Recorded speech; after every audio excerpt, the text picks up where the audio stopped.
option. There is always burning at the stake, which may depend on the county fire restrictions when they come for me. On top of everything else, it is fire season here. It would be a shame to see my only remaining friends ablaze. The trees, I mean. They have been steadfast and loyal companions this summer in Bellinas, alongside my books, which are themselves highly flammable. For months, wildfires have burned, besieged, and blackened the land that surrounds Bellinas. And yet, the winds here bring barely the faintest rumors of smoke. Fire is usually the only thing that spreads faster than gossip, at least in the dry season. Like everything else in Bellinas, fire awaits its direction from the wind. But who directs the wind? Perhaps I am due the same fate as my husband. Not the typical sentence for those accused of witchcraft, but one easier to cover up by the townspeople of Bellinas. For such a sect to survive in secrecy, they cannot afford to be splashy. Justice is rarely dramatic. If I have learned anything, it is that to seek out the truth is a choice between deaths. Either body or spirit must succumb. They will say I am responsible for what happened to my husband, the good townspeople. I know that I failed him as a wife, but is that a crime? Oh, Guy, I am sorry. Given the option to start again here in Bellinas, I'm fairly certain that I would make the same choices. I was at the mercy of a number of elements, and well, nobody's perfect. A life with no self, or a death with what minor dignity I can salvage in the face of annihilating darkness. This, in a nutshell, is my current dilemma.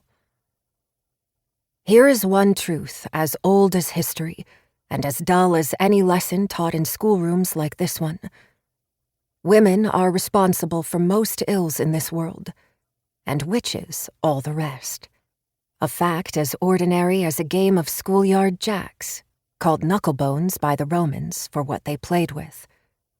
How commendably straightforward, their logic. What do the Romans have to do with anything, you may ask? Everything and nothing. I am a student of history, or I was. I could have been a scholar, in fact, had I not met my husband. I could have taught in great marble lecture halls in foreign universities. Instead, I write this, my final history, in the humble one-room schoolhouse in Bellinas. I hope it apparent, however, that my education has not entirely gone to waste. But where are my manners? If I am to be accused of witchcraft, I shall not be accused of rudeness. My name is Tansy Black, though I used to be Tansy Green. In truth, I never liked being called Tansy. Constance is my full name, a family name, my grandmother's name. My parents thought it was too austere for a child, and confusing besides, having two Constance Greens in the family at once. But I always felt like a Constance, serious, faithful, and yes, constant. I was not a flower until Guy came along. Perhaps now that I am a widow, I will retake my maiden name, though the forms required for such a change the first time around were nothing less than a hassle. I have wondered from my exile in the schoolhouse what my acquired name says about me. From light to darkness, from green to black, like the hills after a fire. I have little time to ponder psychology, much less philosophy. I must narrow my gaze exclusively to history if I am to accomplish my Herodotean task. The good townspeople of Bellinas follow an October through May school year. Like much else, their alternative pedagogy felt revelatory when we first arrived. Its benefits were evangelized by an 18th century Austrian clairvoyant who claimed to be the reincarnation of a saint from the Middle Ages.